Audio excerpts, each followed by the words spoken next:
Welcome to our series, Fine Poetry, poems that touch deeper chords. This series now is a selection of special poems, Part 1.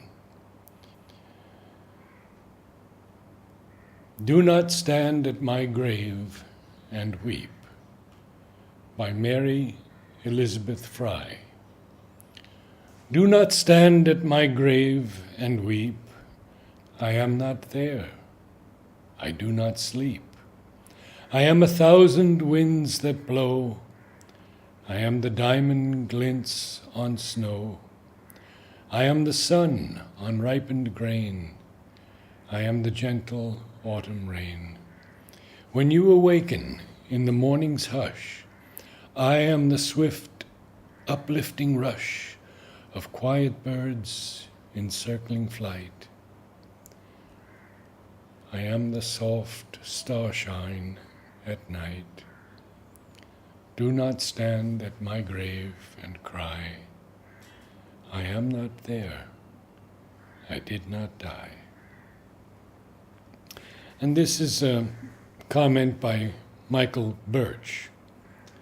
The poem, an elegy, is sometimes called I Am, due to its repetition of the biblical phrase. Was the poem inspired? The Hebrew name for God, Yahweh, means I am, or I am that I am.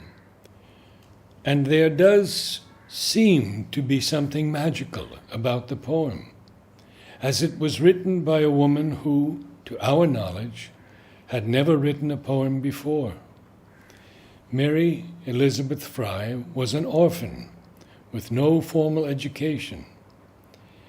In 1932, she and her husband hosted a young Jewish woman, Margaret Schwarzkopf, who was fleeing the Holocaust.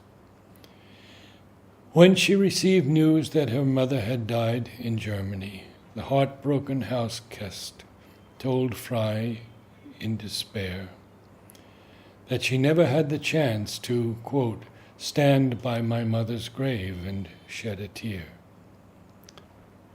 Fry found herself composing the poem above on a ripped-off section of a brown paper shopping bag. She said the words, quote, just came to her. And here is a prayer of Michael Birch. In a similar burst of passion, he says, I pray tonight the starry light might surround you. I pray by day that come what may, no dark thing confound you. I pray ere the morrow an end to your sorrow. May angels' white chorales sing and astound you. Michael R. Birch. And this is from Ultima Thule by Leonard Clark. Marooned by choice upon an island where the sea serves as a citadel and only guarantee of freedom from the tyranny of maps and guides, we thanked the saints who with their blood had blessed these tides. Then searched with ardent eyes the rocks and roads to find a further isolation for the heart and mind.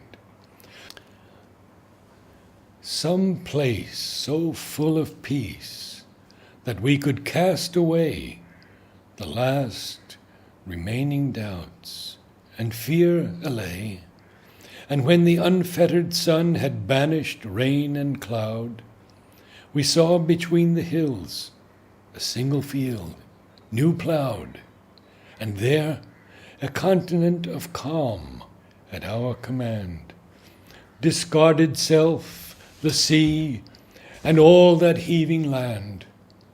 We locked ourselves in solitude and had no eyes for anything that flowered on earth or in the skies, nor ears that would at other times have gladly heard the wind in corn, the waves, the song of mounting bird, but in the neutral presence of simple light, we heard with inner ears and saw with second sight.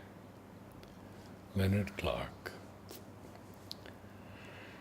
Stormwind by Anne Coe Mitchell.